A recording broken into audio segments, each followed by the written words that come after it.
মানুষ, এগুলো মানুষ, এটি জাতি না, এগুলো জাতি না, এগুলো অমানুষ। এটি দেখে না কেমনে মারা গেছে এগুলো। আমাদের যারা যাদের হারাই গেছে ওরা তো আর ফিরা পাইবো না। আমার তো কেউ হারায় নাই, কিন্তু আমি এগুলো দেখে সহ্য করতে পারতেছি না।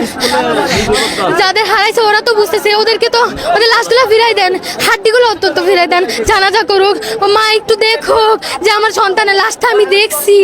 চোখের সামনে 30 থেকে 35টা লাশ নিয়ে গেছে, হেলিকপ্টার দিয়ে কতটি লাশ তুলছে সরাসরি।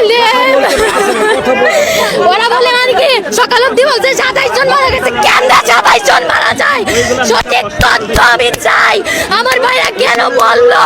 আমার ক্যাম্পাসে এত খুন কেন হইলো?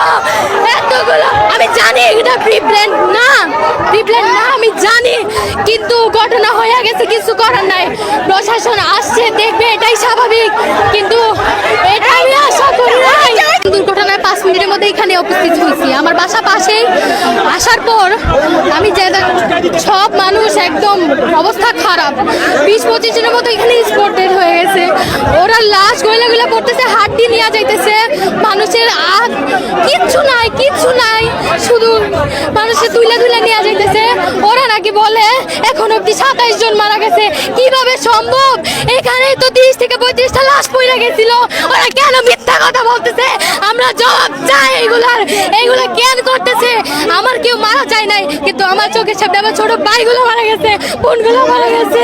আমিও মারা যেতে পারতাম, আমিও স্টুডেন্ট, কিন্তু আমি এগুলো সহ্য করতে পারি না। আমি সারা রাত ঘুমাইতে পারি নাই। ওরা কি নিউজ করে? প্রত্যেকটা নিউজ প্রেজেন্টার মিথ্যা কথা প্রমাণ করতে, মিথ্যা কথা দিতেছে।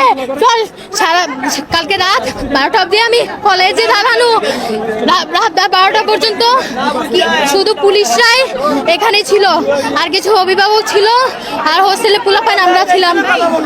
আসার পরে কেউ ছিল না, কিন্তু আমি রাত 12টায় বাসায় যাওয়ার পরে 1টার দিকে এখানে অ্যাম্বুলেন্স আসে, চেষ্টা করে লাশ নিয়ে যাওয়ার পরে হোস্টেলে পোলাপান সবাই নামছে, আমরা আশেপাশে মানুষ আইসা পরে আটকানো হয়েছে, কিন্তু ঢুকতে দিছে। ওরা ওদের উপর যাতে চাপ না আসে, সমালোচনা না হয়, এগুলাই হাইড করার জন্য আমাদের লাশগুলো গুম করতেছে। কিন্তু তাহলে তো উনি এই আফসোস নিয়েই মারা যাইব। আমি আর সহ্য করতে পারতেছি না। আপনারা কি নিউজ দেন? আপনারা কেমনে এতগুলো মানুষ মারা গেছে? আপনারা সবাই মিথ্যা কথা বলতেছেন, কেউ সত্য কথা বলতেছেন না।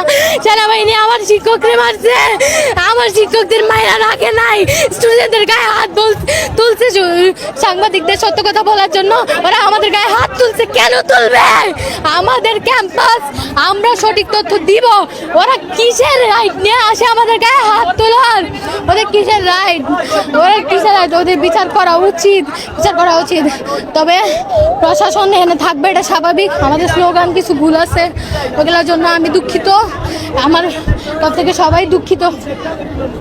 এগুলো হাইড করার জন্য, যাতে ওদের সমালোচনা না করে এই যে এত বছর পুরনো চলতেছে, এইগুলোর জন্য অ্যাম্বুলেন্স বেরোতে পারতেছিল না, গাড়ি কোনো প্রটোকল বেরোতে পারতেছিল না। হাজার লাখ মানুষ, আমি নিজে এনে উপস্থিত ছিলাম, এনে অনেক মানুষের দল ছিল, মানুষ হাসতেছে এইসব ভিডিও। ওরা ভিতরে দেখে না কেমনে মানুষগুলো মরছে, ওরা বাইরে দাঁড়ায় বলে আমি ভিডিও দেখতে আসছি, এনে যে আগুন লাগছে আমি দেখতে আসছি। এগুলো মানুষ, এটি জাতি না, এগুলো জাতি না, এগুলো অমানুষ। এটি দেখে না কেমনে মারা গেছে, এগুলো দেখে নাই, দেখলে আসতে পারতো না। নিজের একটা সন্তান হারাইতো, নিজের একটা ভাই হারাইতো, তাইলে বুঝতো বেদনা কি। আল্লাহ